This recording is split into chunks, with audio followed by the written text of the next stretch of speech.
Good morning, everyone. Welcome to Blue Mountain Morning. I'm Mark, joined as always by my friend Alex on this beautiful Friday, February 21st.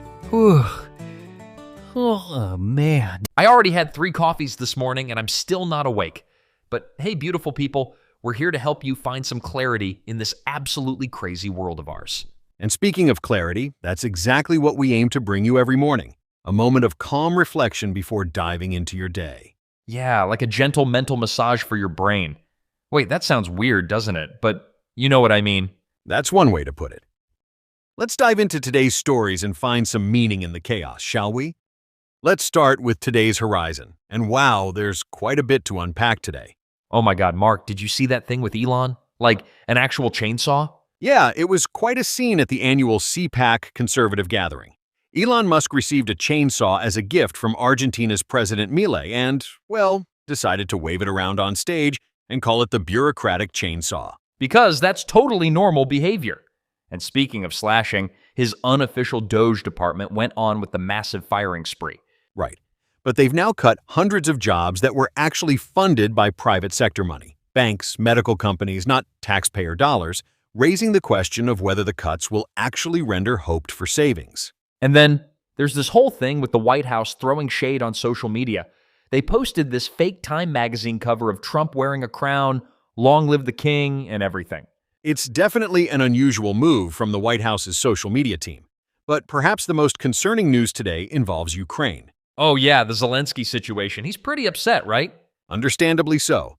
President Zelenskyy expressed serious frustration about being excluded from U.S.-Russia negotiations happening in Saudi Arabia regarding the war. And then Trump went full, Trump about it, didn't he? He did. Trump called Zelenskyy a dictator and actually blamed Ukraine for starting the war, which is completely false. Russia invaded Ukraine 3 years ago. It's wild how that narrative keeps getting pushed, even though we literally watched Russia invade in real time. And what's particularly concerning is how these accusations mirror Russian propaganda almost word for word. It's a pretty clear example of how misinformation can shape political narratives. God, sometimes I miss the days when the biggest news was just like someone's cat getting stuck in a tree or something. Right on cue, Alex. I wanted to talk about something that's fascinating to me, but less upsetting than our daily news. We're seeing this complete transformation in how Americans socialize. The formal dinner party, the kind with multiple courses and perfectly matched wine pairings. It's basically becoming extinct. Oh, thank God. I always felt like I needed a manual just to figure out which fork to use. Like, why do we need 3 forks? I have 1 mouth. But here's what's interesting. While those formal gatherings are fading, we're actually seeing this huge surge in casual get-togethers. Potlucks, pizza nights, game nights. Yes, I hosted one last weekend. Everyone brought something, we ate off paper plates, and nobody cared that I was wearing sweatpants. And that's exactly the point. These casual gatherings are actually addressing something really crucial in our society. This epidemic of loneliness we're facing, especially post-pandemic. Oh man, don't get me started on the loneliness thing. I spent way too much time during lockdown talking to my houseplants. Did they talk back? Only after I'd had a few glasses of wine. But seriously, there's something really powerful happening here. People are craving authentic connection in a way that formal dinner parties just couldn't provide. It's like we're all just so tired of being perfect all the time, right? Like on social media, at work, everywhere. Exactly. And these casual gatherings are becoming this sort of antidote to digital burnout. Instead of perfectly curated Instagram posts of elaborate table settings, people are just throwing open their doors and saying, "Come as you are." And bring food, always bring food. What's really interesting is how this shift reflects broader changes in American society. We're seeing people prioritize authenticity over formality, comfort over presentation. I've noticed something else too, like when we do these casual things, people actually talk more. Real conversations, not just small talk about the weather or whatever. That's a fantastic observation. Without the pressure of formal etiquette, people feel more comfortable being vulnerable, sharing real stories. Though I did have that one friend who shared a little too much about their recent medical procedure during taco night. Well, maybe some boundaries are still good.